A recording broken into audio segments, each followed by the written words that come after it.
Good morning, year one. Happy Monday. I hope you had a lovely half term. Now, we are starting a new maths topic this morning, and we are going to be looking at bigger numbers. So we're going to be counting all the way up to 40, and we're going to be learning easier ways to group and count up to big numbers. So off we go. First of all, we are going to count together using this 100 square. Okay, so I am going to be counting in my tens. That means I know that there are 10 numbers up to 10. 1, 2, 3, 4, 5, 6, 7, 8, 9, 10. Okay, and so when we count in tens, it's a nice quick way to count, and you'll see what I mean. You might see a pattern emerging as well. So off we go. 10, 20, 30, 40, 50, 60, 70, 80, 90, 100. Super quick and a really easy way for me to count big groups of numbers that are in groups of 10. Okay, now you are going to see even more clearly what I mean here. So I've got some clothes pegs here on the board in front of me. And I want to know how I can arrange these clothes pegs to help me find out how many I have. I don't want to just be counting them individually, going 1, 2, 3, because that's going to take me a really long time. And we know that mathematicians can sometimes be a little bit lazy, and they are always looking for quick ways to get to the answer. So you might also want to try this at home. So if you find a collection of objects that you have quite a few of, so maybe Lego or beads or pennies or something like that, you can group them in different ways and count in tens to work out how many you have. And I'm going to show you what I mean here. So have a look at this video of me doing it.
Okay, so you could see there that I was grouping my clothes pegs and using the maths knowledge I had to be able to count in tens and work out how many I had altogether. Now, I wonder if you try this at home, how many different ways you can think of grouping your objects to work out how many you have altogether.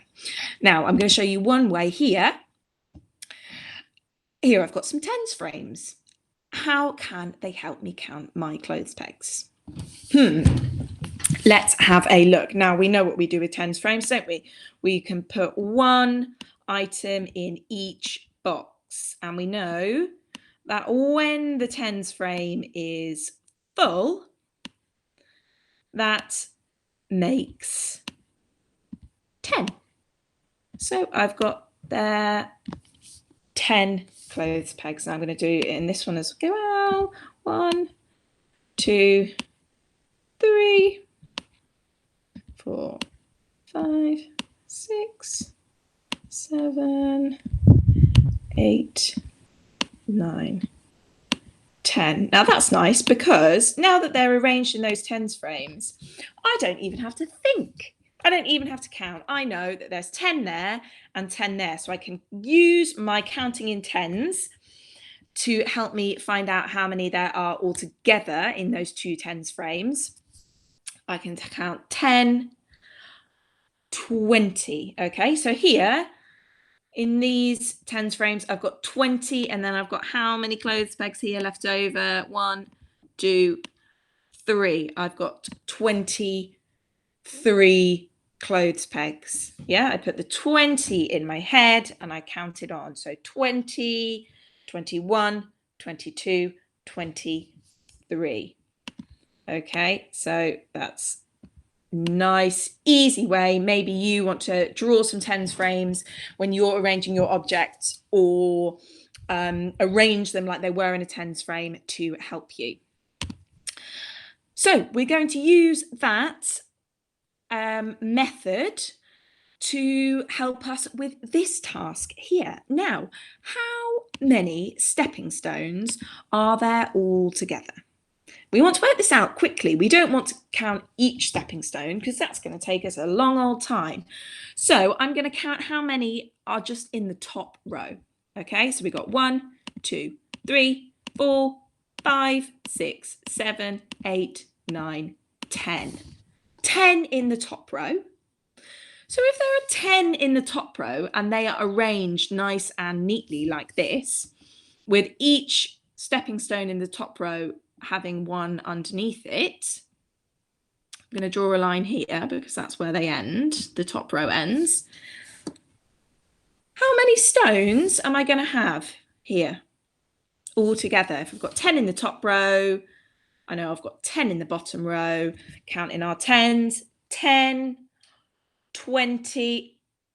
Great, so I know I've got 20 there. Okay, and I can even draw a tens frame very quickly, just to make sure if I really want to. Let's check. 1, 2, 3, 4, 5, 6, 7, 8, 9, 10. Lovely. And I can do it here. My other tens frame. And we know that our tens frame holds 10 stepping stones each. So 10, 20, hold 20 in our head, count on 20, 21, 22, 23. So that's 20. Oh, goodness me. 20 and plus 3 equals 23. Now, I know I'm not doing very beautiful numbers here, but that's because I'm writing on my computer and it's quite difficult. Now, this is a different way of us to look at it. We've got our cubes here, and they are placed in tens frames. And at the moment, those cubes are all separate, okay? None of them are stuck together like we can do with our cubes at school. Now, because I've got some tens frames here, I know instantly that I've got 10 in this tens frame and 10 in this tens frame. can count in my tens. 10. So I've got 10 in this group, 10, 10 in this group. So that's 10, 20, 1, 2, 3, 23. Now, let's see what our friend has got to say. 10 and 10 make 20.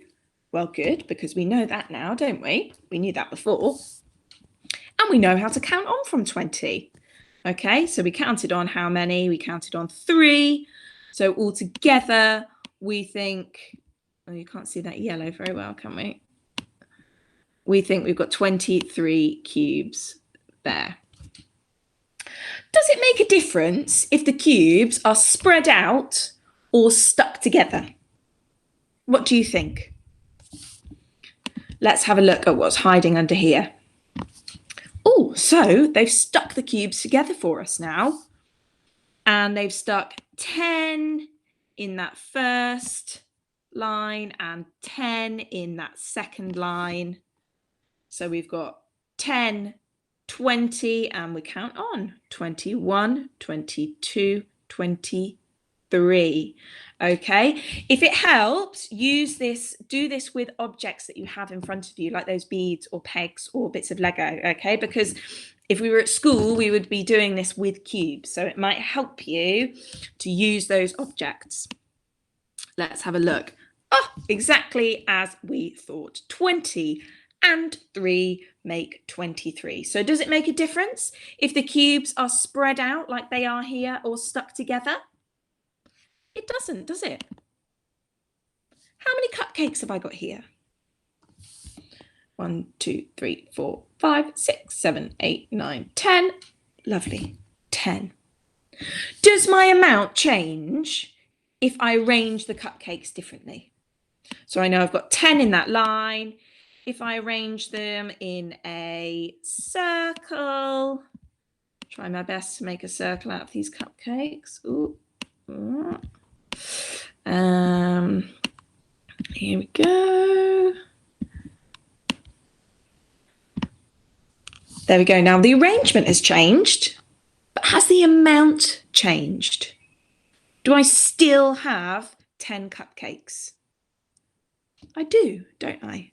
So just like our cubes here, okay, even when they were moved to be stuck together, the amount did not change. Doesn't make a difference. So that's going to help us when we look at this picture, because here we have some beads and some of them have been strung together in a bracelets, and some of them down here are still waiting to be made into a bracelet. Okay, so how many beads are there all together? Well, we can use our knowledge of counting in big numbers. But first of all, we need to work out how many they are on one bracelet. So I'm going to start with this red one. I'm going to count them. 1, 2, 3, 4, 5, 6, 7, 8, 9, 10. Lovely. So I know that there are 10 beads on each bracelet. Okay. So we can use the number track to help us count how many there are all together. Let's count in our tens with the bracelets first of all. So we've got 10, 20, 30. So on the bracelets, we have got 30 beads there altogether, but we still have some down here that have not been turned into a bracelet yet. They've not been threaded on.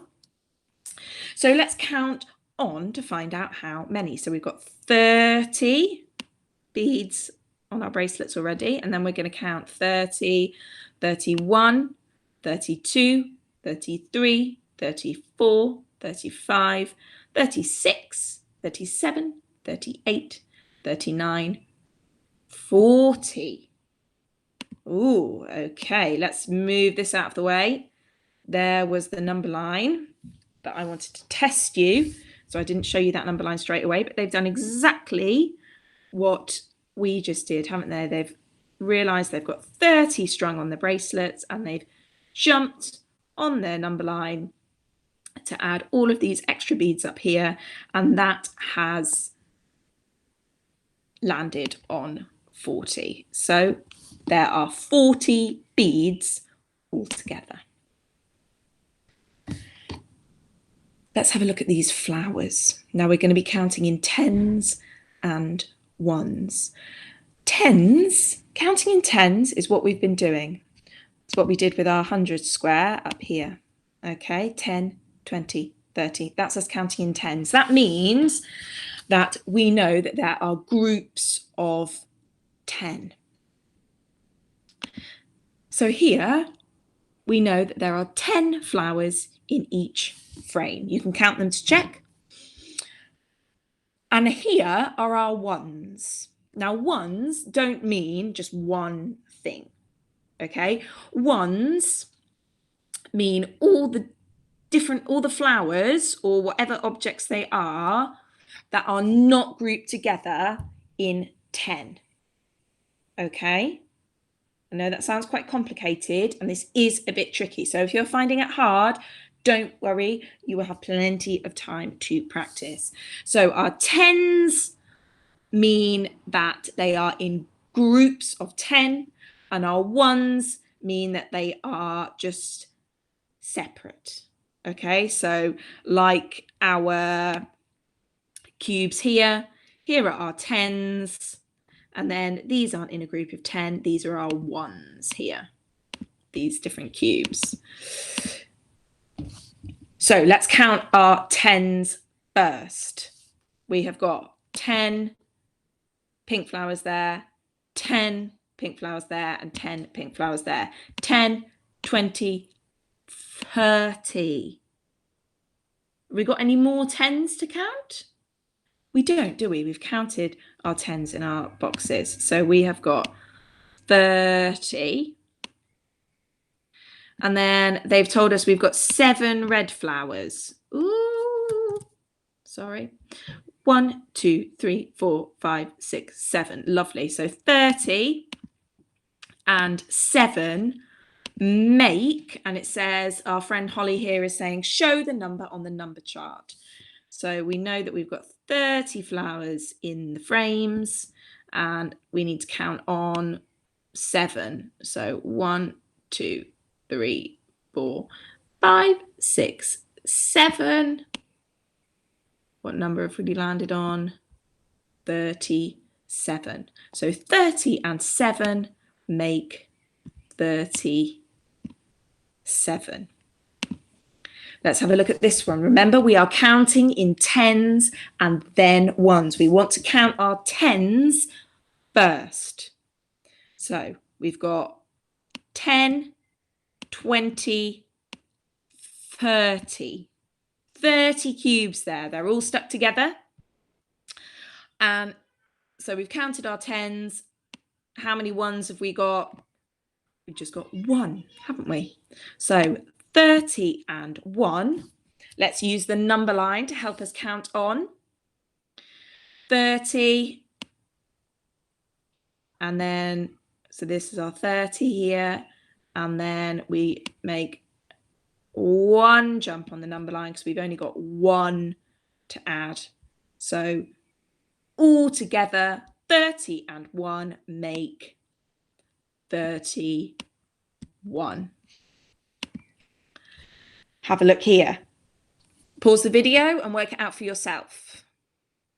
Okay, so if you paused, you've got your answer, and then we're going to work it out together. Remember, we count the tens first and then count on to add the ones. So we've got 10, 20. Okay, we've got 2 groups of 10, 10, 20. So write down our tens, 20.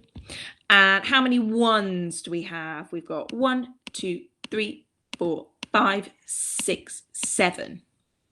So 20 and 7. Now you can use the number line that you have on your learning mat to help you.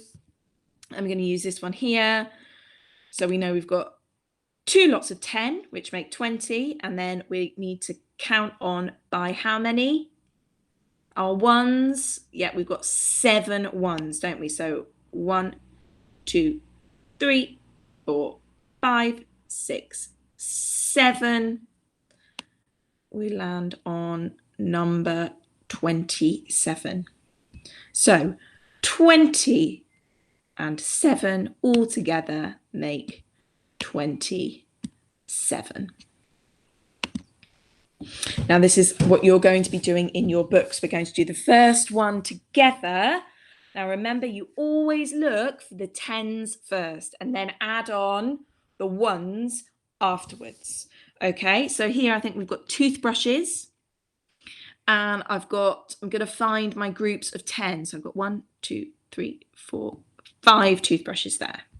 Great, and 5 there. So I know 5 and 5, double 5 makes 10. So I've got one group of 10 there. I've got another group of 10 here. Ooh, whoops. 10.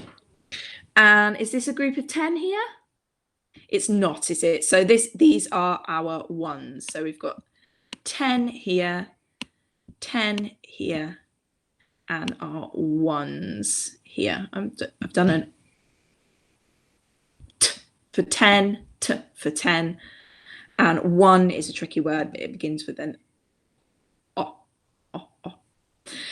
So let's count our 10s up. We've got 10, 20, okay, and they've given us our 10s already, haven't they? So they've said 20, and we need to count our 1s. Let's count them. 1, 2, 3, 4, 5, 6, 7. So how many 1s do we have? Remember, they're called 1s because they're not making up a group of 10. Doesn't mean that there's only one of them. We've got 7, haven't we? So 20 and 7, use your number line, use your 100 square, or put the big number in your head and count on, which is what I'm going to do now. I'm going to put 20 in my head.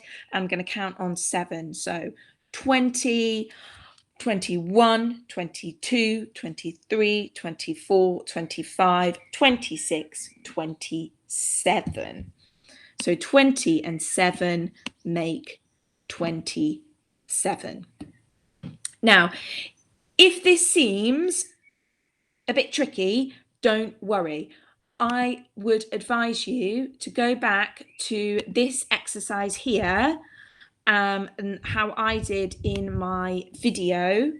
So find different objects that you have quite a lot of and put them into groups, and then use those groups and your number square, if you've got your home learning mat, to help you count in 10s. Okay, you can also watch the video that Miss T put on Dojo as well this morning. That's a counting in 10s song, and that will also help you begin to learn to count in 10s if you're feeling a bit not very confident with that yet. But like I said, don't worry, have a go and just see how it goes for you. If you're finding it really difficult, then please do let me or Miss T know, because we want to be able to help you if you're finding it very tricky. You don't need to post today's work on Dojo, and today's pages to complete in your worksheet are pages 1 to 4. There's going to be lots of grouping in 10s and counting on, just like we have done in the video today. And if you want some extra super challenges, they will be on Google Drive for you. So good luck, have fun, and let us know if you need any help with that. Okay, I will see you all tomorrow. Goodbye, everybody.